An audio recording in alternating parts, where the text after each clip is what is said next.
பேர் செய்ய சுல்தான் தேவி. நான் அடியக்கமங்கலத்துல இருந்து வந்திருக்கேன். என் ஹஸ்பண்ட் குருணையில நூறு ஃபாத்திமாங்கிற கடையில வேலை பார்த்துட்டு இருக்காங்க. எனக்கு வெள்ளிக்கிழமை அன்னைக்கு 3 மணி போல எனக்கு கால் பண்ணாங்க. இந்த மாதிரி நான் ஊருக்கு வரேன், 14ஆம் தேதி நான் ஊருக்கு வரேன், நீ வந்து நம்ம பொண்ணு கல்யாணத்துக்கு 10 லட்ச ரூபா கடன் வாங்கணும்ல, அந்த கடனை நான் செட்டில் பண்ணிட்டு ஊரோட வரப்போறேன், அதனால எனக்கு 10 லட்ச ரூபா எனக்கு ரெடி பண்ணி நீ கொடுமா அப்படின்னாங்க. நான் ஏன் எதுக்குன்னா அப்போ அவங்க பதட்டமா தான் என்கிட்ட பேசினாங்க, என்கிட்ட எதுவுமே சொல்லாமையே அவங்க போனை பேசிட்டு எப்பவும் போல வச்சுட்டாங்க. மறுநாள் அதே நைட்டு, வெள்ளிக்கிழமை நைட்டு எனக்கு கால் பண்ணி பேசினாங்க.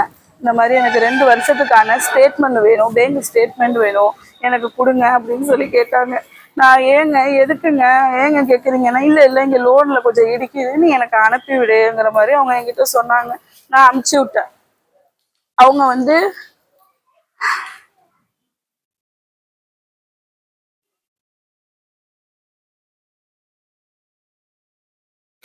மறுநாள் எனக்கு ஃபோன் பண்ணி, நான் ஃபோன் கூட பண்ணல, அவங்க கடை நம்பர்ல ஒரு 6 செகண்ட் ஒரு வாய்ஸ் மெசேஜ் அனுப்பியிருக்காங்க. நான் 2 நாளைக்கு கால் பண்ண மாட்டேன், 2 நாளைக்கு கால் பண்ண மாட்டேன்னு இந்த மெசேஜ் மட்டும் நீ பார்த்துக்க அப்படின்னு இந்த மெசேஜ் அனுப்புனாங்க.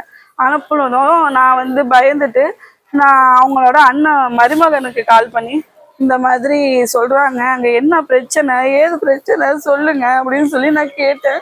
நான் கேட்டதுக்கு அவங்க, ஆமாம்மா இங்க கொஞ்சம் பண பிரச்சனை, நான் சொல்றேன், 2 நாளைக்கு இங்க பேச வேணாம்னு சொல்லியிருக்காங்க, போனை வாங்கி வச்சிருக்காங்க, இப்ப அவங்களால பேச முடியாது, அவங்க நல்லாதான் இருக்காங்கங்கிற மாதிரி சொன்னாங்க. சொன்ன மறுநாளே நைட்டு 3:20க்கு எனக்கு கால் வருது. இந்த மாதிரி அவங்க ஹார்ட் அட்டாக்ல இறந்துட்டாங்க அப்படி. அதுவும் மெண்டு தான் செய்ய சொன்னாங்க. அவங்க நல்லாதான் இருக்காங்க, ஏதோ உங்களுக்கு ஒரு மாதிரியா இருக்கு, மாமு நல்லாதான் சாப்பிட்டு படுத்தாரு, என்னன்னு எனக்கு தெரியல அப்படின்னு. அவங்கள்ட்ட போனை கொடுங்க, நான் பேசுறேன், நீங்க அவங்கள்ட்ட போனை கொடுங்க, நான் கெஞ்சுறேன், எனக்கு போனை கொடுங்க, உங்க பக்கத்துல யாரு இருக்காங்க, அவங்கள்ட்ட கொண்டு போய் கொடுங்க போனை அப்படின்னு சொன்னாங்க. என் நாத்தனார் இருந்தாங்க, நான் அவங்க கிட்ட கொடுத்தேன். அவங்கள்ட்ட இந்த மாதிரி அட்டாக் அவர் இறந்து போயிட்டாங்க அப்படின்னு சொன்னாங்க. அதை நம்பி நாங்க இருந்தோம், இறந்து போயிட்டாங்க. அந்த துக்கத்துல நாங்க இருக்கும்போது பேப்பர் அனுப்புனாங்க. பேப்பர் அனுப்பி சைன் பண்ணாதான் அடக்கம் பண்ணுவாங்க அப்படின்ட்டு. அந்த பேப்பர் வக்கீல் மூலியமா நாங்கள் நோட்டரி பண்ணி அது ஹார்ட் அட்டாக் இறந்த மாதிரி தான் அவங்க போட்டிருந்தாங்க. அதை நம்பி நாங்கள் சைன் பண்ணி எல்லாம் அனுப்பி விட்டாச்சு. அனுப்பி விட்டதுக்கு அப்புறம் அங்கே போஸ்ட்மார்ட்டம் பண்ணதுல ஹேங்கிங் வந்திருக்கு. உங்க ஹஸ்பண்ட் மறுநாள் சொல்றாங்க, அவங்க செவ்வாய்க்கிழமை இறந்து போயிருக்காங்க, மறுநாள் சொல்றாங்க செவ்வாய்க்கிழமை அவங்க தான் இறந்தாங்க அப்படிங்கிறதுக்கு அவங்களோட ஒரு போட்டோவோ ஒரு வீடியோவோ எதுவுமே இல்லை.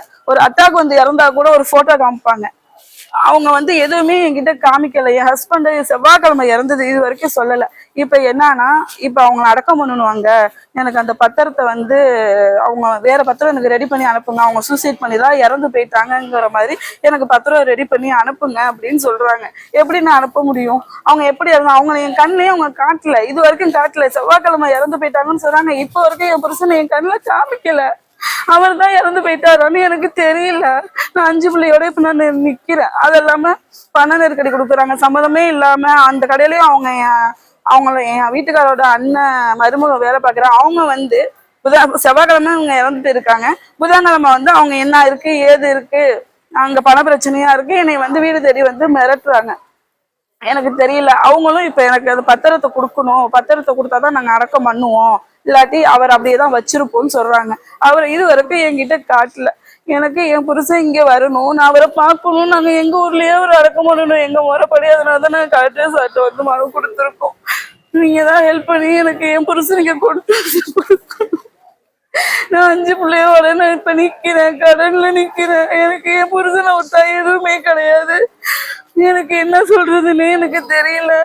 எனக்கு கண்ணை கட்டி காட்டுல விட்ட மாதிரி இருக்கு. என் புருஷன் எனக்கு வேணும், இந்த ஊருக்கு அவரு வரணும், அவரு கொடுத்தா அவரை தான் இங்க ஊர்லயே நான் அடக்கம் பண்ணணும். இது வரைக்குமே அவர் தான் இறந்து போனாருன்னு ஒரு போட்டோகிராஃபி கூட கிடையாது, இது வரைக்கும் எனக்கு கொடுக்கல. நிறைய இறந்து போயிருக்காங்க, அதைதான் சொல்லியிருக்காங்க. நிர்வாகத்து சார்புல யாருமே இந்த மாதிரி பண பிரச்சனை இருக்கு, அவங்கள நாங்க கஸ்டடியில வச்சிருக்கோம், அவங்கள பேச விடாம வச்சிருக்கோம், அவங்க இறந்து போயிட்டாங்க, எதுவுமே அவங்க சொல்லல.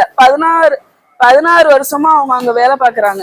16 வருஷமா வேலை பாக்குறவங்க அந்த கடையில, அந்த நிர்வாகத்துல உள்ளவங்க ஏன் என்கிட்ட சொல்லல? நான் தானே அவரோட வைஃப், அவங்க என்கிட்ட தானே பேசணும். ஏன் என்கிட்ட அவங்க யாரும் எதுவுமே சொல்லல, என் ஹஸ்பண்டும் என்கிட்ட எதுவும் சொல்லல. இப்ப எல்லா பிரச்சனையும் என்னைய சூழ்ந்து நிக்குது. என் புருஷனுமே என் கூட இல்ல. நான் என்ன பண்ணுவேன்னு எனக்கு தெரியல.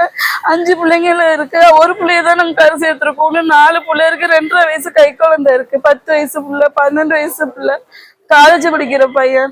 நான் வச்சு என்ன பண்ணுவேன்? எனக்கு என் புருஷன்ற இதுக்கு நியாயம் கிடைக்கணும். அதுக்காக தான் நான் கலெக்டர் ஆஃபீஸ் வந்து மனு கொடுத்துருக்கேன். என் புருஷன்